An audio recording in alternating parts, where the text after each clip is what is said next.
11 जून सभी एकादशियों का पुण्य प्रदान करने वाली साल की सबसे बड़ी एकादशी निर्जला एकादशी बना दिव्य और दुर्लभ संयोग। तुलसी के पत्ते चुपचाप रखते यहाँ, आपकी 7 पुश्तें भी करेंगी रुपए पैसे में राज। राधे राधे दोस्तों, कैसे हैं आप सब। दोस्तों, निर्जला एकादशी का व्रत अन्य एकादशी की अपेक्षा कठिन माना जाता है। हिंदू धर्म में इस एकादशी को बेहद खास महत्व दिया गया है। मान्यता है कि निर्जला एकादशी का व्रत करने से दैहिक, दैविक और भौतिक तीनों ही प्रकार के तापों से मुक्ति मिल जाती है। हिंदू पंचांग के अनुसार निर्जला एकादशी का व्रत हर साल ज्येष्ठ मास की शुक्ल पक्ष की एकादशी को रखा जाता है। इस साल इस तिथि को लेकर कंफ्यूजन बना हुआ है, क्योंकि इस बार द्वादशी तिथि का क्षय हो रहा है। इस बार एकादशी तिथि 10 जून को सुबह 7:27 पर शुरू होगी और 11 जून को सुबह 5:46 पर समाप्त होगी। 10 जून को पूरे दिन एकादशी रहेगी, इसलिए निर्जला एकादशी का व्रत 10 जून को रखा जाएगा और 11 जून को उदय तिथि के हिसाब से एकादशी रहेगी, इसलिए 11 जून को भी एकादशी का व्रत रखा जाएगा। दोनों ही दिन व्रत किया जा सकता है, लेकिन 11 जून को व्रत करना ज्यादा शुभ और अच्छा रहेगा। निर्जला एकादशी व्रत में जल की एक बूंद भी ग्रहण नहीं की जाती। जल भी पारण करते समय ही पिया जाता है। पारण करने का दोनों दिन का अलग अलग शुभ मुहूर्त है। यह मुहूर्त आपको इस वीडियो के डिस्क्रिप्शन में मिल जाएगा। धार्मिक मान्यताओं के अनुसार निर्जला एकादशी का व्रत रखने से सभी प्रकार के पापों से मुक्ति मिल जाती है। कहा जाता है जो लोग इस व्रत को विधि पूर्वक करते हैं उनकी हर इच्छा पूरी होती है। माना जाता है इस एकादशी का व्रत रखने से मृत्यु के उपरांत मोक्ष की प्राप्ति होती है। साल की सभी एकादशियों का अपना अपना खास महत्व होता है और वह सारे महत्व, सारे शुभ फल निर्जला एकादशी का व्रत रखने से प्राप्त हो जाते हैं। इस बार निर्जला एकादशी पर शिव योग, स्वास्थ्य सिद्धि योग और रवि योग का निर्माण हो रहा है। साथ ही स्वाति नक्षत्र भी है, जिससे इसका महत्व और अधिक बढ़ गया है। इस एकादशी के दिन भगवान श्री हरि विष्णु का पूजन करने से मनुष्य इस लोक में सुख भोग कर परलोक में स्वर्ग को प्राप्त करता है। दोस्तों, एकादशी तिथि भगवान विष्णु को अति प्रिय है। माना जाता है एकादशी तिथि पर भगवान विष्णु को प्रसन्न करने के लिए जो भी पूजा या उपाय किए जाते हैं वह बहुत ही जल्दी शुभ फल प्रदान करने वाले होते हैं।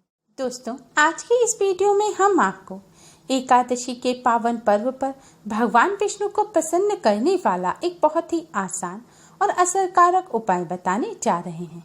इस उपाय को करने से भगवान विष्णु जी के साथ साथ धन की देवी माँ लक्ष्मी जी की भी असीम कृपा प्राप्त होती है और घर में सुख, समृद्धि और शांति बनी रहती है। भगवान विष्णु की कृपा से कष्टों से छुटकारा मिलता है। दोस्तों, यह उपाय आपको तुलसी जी के पत्तों से करना है। तुलसी जी का हमारे शास्त्रों में विशेष महत्व बताया गया है। शास्त्रों में तुलसी जी को विष्णु प्रिया के नाम से जाना जाता है। माना जाता है कि तुलसी जी माँ लक्ष्मी जी का ही स्वरूप है।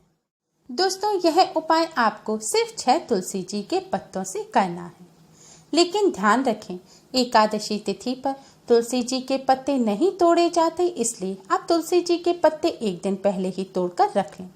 अगर पहले नहीं रख पाए हैं तो तुलसी जी के पौधे के पास अपने आप से जो टूटे हुए पत्ते पड़े हैं आप उन्हें उठा लें और उन्हें धोकर इस्तेमाल कर सकते हैं। अगर वह भी ना हो तो भगवान जी को आपने पहले दिन तुलसी जी के पत्तों का भोग लगाया हो, उन पत्तों को भी आप पानी से धोकर पुनः इस्तेमाल कर सकते हैं।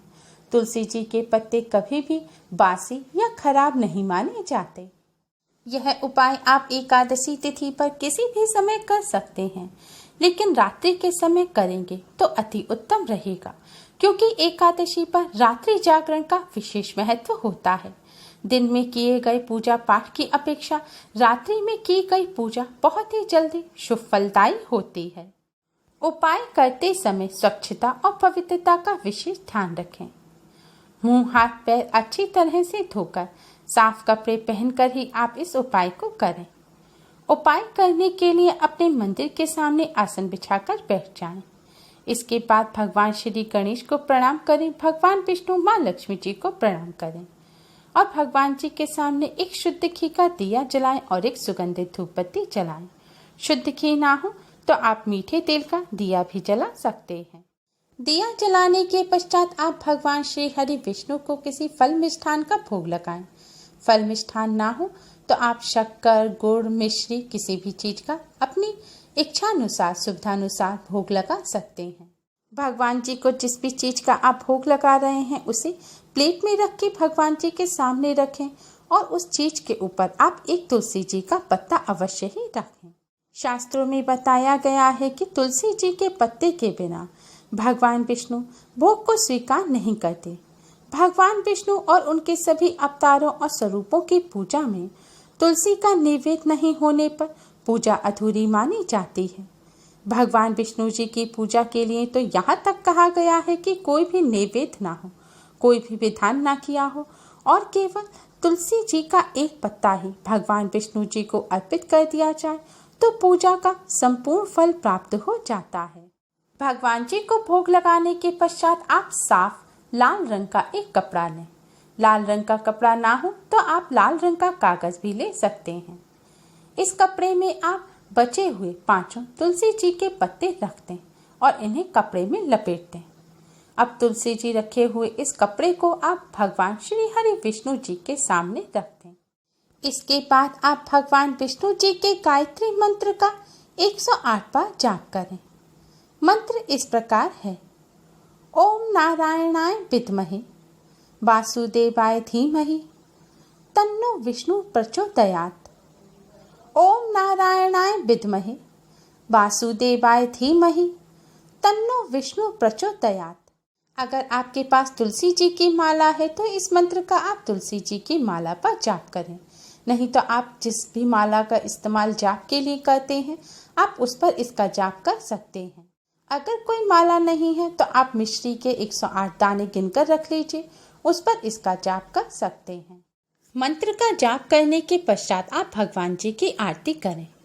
आरती करने के पश्चात आप भगवान श्री गणेश जी को प्रणाम करें, भगवान विष्णु माँ लक्ष्मी जी को प्रणाम करें और आपने भगवान विष्णु जी के सामने कपड़े में लपेटकर जो तुलसी जी के पत्ते रखे हैं उन्हें उठाएं, उन्हें अपने माथे से लगाएं और अपनी दोनों आँखों से स्पर्श कराएं। इसके बाद आप पत्तों को अपने हाथों में लेकर भगवान विष्णु, माँ लक्ष्मी और तुलसी माँ को प्रणाम करें और पत्तों को देखते हुए अपनी सारी मनोकामना आप भगवान विष्णु जी से कहें। आपकी जो भी समस्या है उसे दूर करने की प्रार्थना करें, जो मनोकामना है उसे पूरी करने की प्रार्थना करें। प्रार्थना करने के पश्चात फिर से अपने माथे और अपनी दोनों आँखों से आप इन पत्तों को लगाएं। पत्तों को लगाने का मतलब यह नहीं है कि आप एक एक पत्ता निकाल कर लगाएं। इसका मतलब है कि कपड़े में, कागज में आपने लपेटकर जो पत्ते रख रखे हैं उस पुड़िया को आपको अपने माथे और आँखों से लगाना है। मनोकामना मांगने के पश्चात अब आप फिर से इस पुड़िया को भगवान श्री हरि विष्णु जी के सामने रख दें।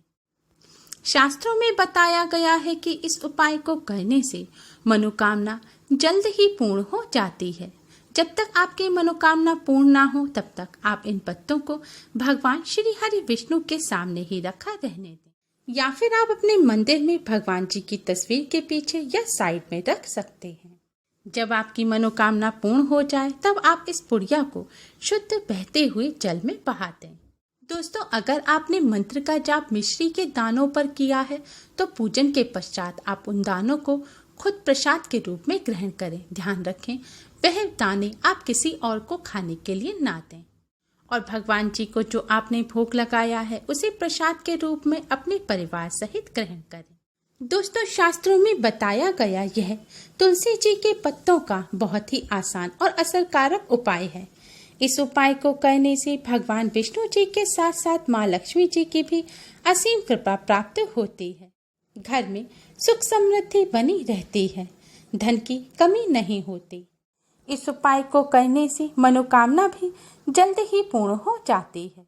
दोस्तों, इस उपाय को करते समय इस बात का विशेष ध्यान रखें कि महिलाएं पीरियड के दौरान यह उपाय ना करें और यह उपाय जब आप करें तो हो सके तो पीले रंग के वस्त्र ही पहनें। अगर पीले वस्त्र ना हो तो आप किसी और रंग के साफ वस्त्र पहन सकते हैं, लेकिन भूलकर भी काले या नीले रंग के वस्त्र पहनकर यह उपाय ना करें। और आज के दिन भूलकर भी प्याज, लहसुन, मीट, अंडा, शराब, गुटखा इत्यादि का सेवन ना करें। आज के दिन सात्विक भोजन करें और ज़्यादा से ज़्यादा भगवान श्री हरि विष्णु का स्मरण करें। और एकादशी के दिन चावल और जौ का सेवन या इस्तेमाल किसी भी तरह से भूलकर भी ना करें। उम्मीद है आपको हमारी ये वीडियो पसंद आई होगी। प्लीज़ लाइक करें, हमारी इस वीडियो को अपने फ्रेंड्स और रिश्तेदारों में ज़्यादा से ज़्यादा शेयर करें, जिससे वह भी इसका लाभ उठा सकें। हमारी और भी वीडियोस के लिए हमारे चैनल को सब्सक्राइब करना ना भूलें। Thanks for watching. Radhe Radhe.